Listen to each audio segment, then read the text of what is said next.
Shalom semuanya, saudara-saudaraku dimanapun kita berada. Pertumbuhan. Kalau kita berbicara soal pertumbuhan, kita sangat butuh pertumbuhan secara fisik juga. Pertumbuhan fisik kita mulai dari bayi sampai kita sudah dewasa, tentu memiliki tahap demi tahap. Dan pertumbuhan itu bisa kita terima dan bisa kita nikmati untuk memberikan rangsangan bagi tubuh kita ketika asupan makanan, nutrisi yang cukup diberikan kepada kita sehingga pertumbuhan itu akan bisa dilalui tahap demi tahap. Pada hari ini saudara-saudaraku, kalau kita berbicara lagi lebih luas lagi akan pertumbuhan.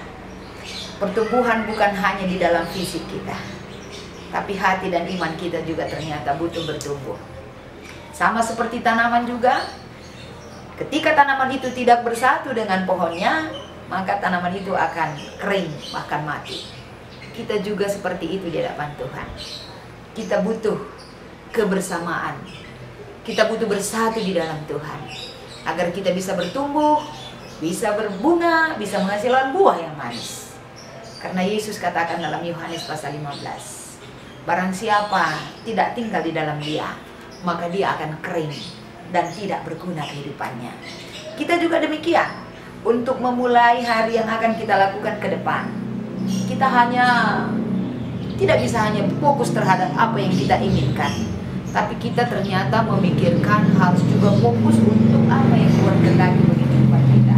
Pertumbuhan rohani kita, pertumbuhan yang harus kita nyatakan sebagai sikap hidup kita di hadapan Tuhan.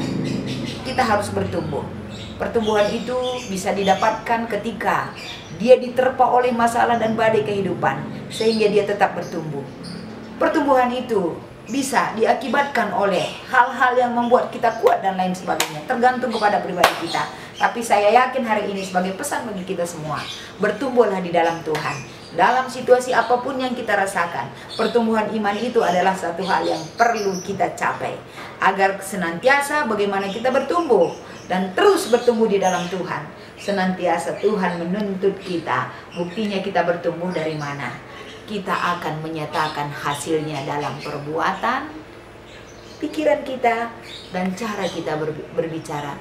Termasuk yang nyata adalah dalam perbuatan kita. Terima kasih saudara-saudaraku. Ini adalah sebagai pengingat bagi kita agar kita setiap hari bertumbuh di dalam Tuhan.